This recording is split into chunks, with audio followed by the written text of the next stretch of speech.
Welcome to the deep dive. Today we're looking at, well, a giant of Japanese art, Katsushika Hokusai. His name is basically synonymous with Japanese art globally. Absolutely. And it's fascinating. His work is even on the new 1,000 yen bill in Yeah. Japan, right? For 2024. Exactly. But the global impact, that goes way back. I mean, Life magazine in 1998, they listed the 100 most important people of the last millennium. And he was the only Japanese person on that list. The only one. So the question is, how did this one artist working in the 19th century get such huge, lasting recognition? Well, that's what we want to dig into, because the really amazing thing, when you look at his life and works like The Great Wave, which everyone knows, is that it wasn't some flash of early genius. It was the result of, well, this incredible lifelong drive to get better, almost an obsession. So our mission today is kind of tracing that journey, understanding his methods and maybe the philosophy behind it all. Exactly. This idea of relentless self-improvement right up until he died. He had this 110-year goal we need to talk about. Okay, so where did this constant reinvention start? He was born 1760 near modern Tokyo. That's right, Musashi Province. And his origins are a bit unclear. He was adopted apparently around age 4 by a mirror maker, Nakajima Iitsu. Adopted, okay. And drawing from a young age. Yeah, really enthusiastic about it from age 6, it seems. Then he worked as a woodblock carver for a few years, from 14 to 19. Right. And then at 19, so 1778, he became an apprentice to Katsukawa Shunrō. That's when he first took an art name, Shunrō. But that name didn't stick for long, did it? That's the key here, the restlessness. Not at all. This is where you see that search for identity kicking in. Over his life, he used, believe it or not, over 30 different art names. 30. Wow, like Sōri, Taito. Iitsu, Gakyujin, Old Man Mad About Painting. Each name often marked a shift, a new phase, a new style he was exploring. It wasn't confusion. It was almost like dedicated research, trying everything on. So this constant shifting, this name changing, was that actually driving his innovation, Right. pushing him forward? I think it absolutely was.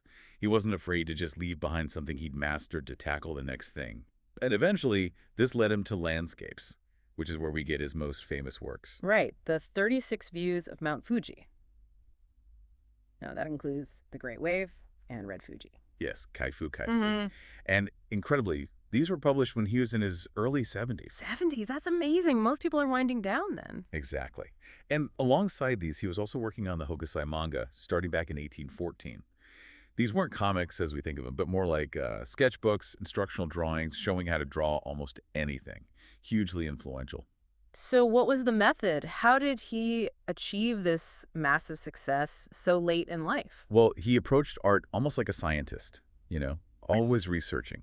He actively looked into Western painting techniques. Oh, interesting. Like what? Things like copperplate engraving, maybe even oil painting styles, and definitely perspective, linear perspective, which wasn't traditional in Japanese art. And didn't he use a specific pigment for those amazing blues? Yes. Prussian blue, or Barrow Eye, as it was called in Japan. It was imported relatively new and gave him those deep, vibrant blues you see in the Fuji series.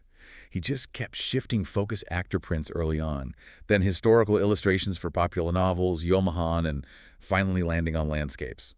Always striving. Which brings us to the mindset, the lesson for us today. Even after all that success, he wasn't done. He left that famous quote, right, at age 75. He did. In the back of his book, 100 Views of Mount Fuji, Fugaku Hyakai, he basically said everything before 70 was, well, worthless. Harsh. But then he says, at 73, I was somewhat able to grasp the structure of birds and beasts and the nature of grasses and trees. Just somewhat grasp it. Okay. And then at 80, I will advance further. And at 90, I will grasp the deepest meaning.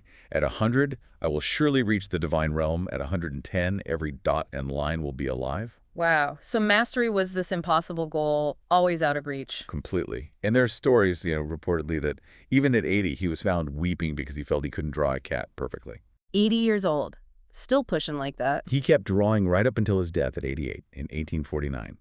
His last confirmed work is that amazing dragon flying over Fuji, just pure energy. So Hokusai's legacy isn't just the art itself, which is incredible, but this story of persistence, of research, constant evolution.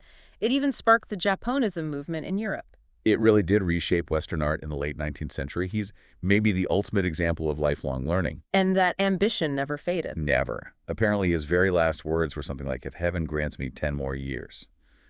Then he paused. No, 5 more years? I could become a true artist. 5 more years after all that. So the final thought for you listening. If a master like Hokusai felt he needed just a little more time at 88 to become true, what's your 110-year goal? What are you pursuing, knowing mastery might always be just over the horizon?